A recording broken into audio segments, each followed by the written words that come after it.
குறித்த நீண்ட நாள் மீன்பிடி படகு கடற்படையினரின் கண்காணிப்புடன் திகோவிட்ட துறைமுகத்துக்கு இன்று காலை கொண்டு வரப்பட்டது. போதைப் பொருட்கள் 11 உரப்பைகளில் வைக்கப்பட்டிருந்ததாகவும் அங்கிருந்த 5 சந்தேகத்தின் பேரில் கைது செய்யப்பட்டதாகவும் பாதுகாப்பு பிரதி அமைச்சர் ஓய்வு பெற்ற மேஜர் ஜெனரல் அருண் ஜெயசேகர, கடற்படை தளபதி வைஸ் அட்மிரல் காஞ்சன பானுகுட, போலீஸ் மாதிபர் சட்டத்தரணி பிரியந்த வீரசூரிய உள்ளிட்ட அதிகாரிகள் திகோவிட்ட துறைமுகத்துக்கு வருகை தந்தனர்.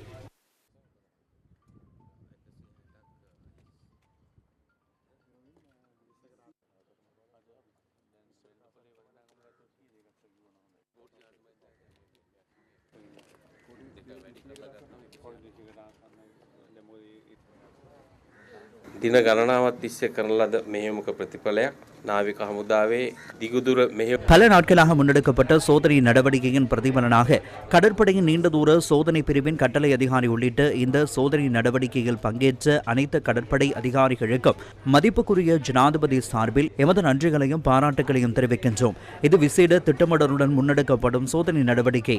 அதற்காக நாங்கள் கடற்படை புலனாய்வு பிரிவு, அரசு புலனாய்வு பிரிவு, பாதுகாப்பு அமைச்சின் பணிப்பாளர், அதேபோன்று போலீசார், போலீஸ் போதைப்பொருள் ஒழிப்பு பிரிவினர், விசேட அதிரடிப்படையினர், கரையோர பாதுகாப்பு திணைக்களத்தினர் அனைவரும் ஒன்றிணைந்து திட்டமிட்டு முன்னெடுக்கும் சோதனை நடவடிக்கையின் பலனை இன்று நாங்கள் காண்கின்றோம். இதில் சுமார் 190 மற்றும் 200 கோடி அளவிலான போதைப் பொருட்கள் காணப்படுகின்றன. போதைப்பொருள் ஒழிப்பு சோதனை நடவடிக்கை தொடர்பில் பிரதி அமைச்சர் கருத்து தெரிவித்தார்.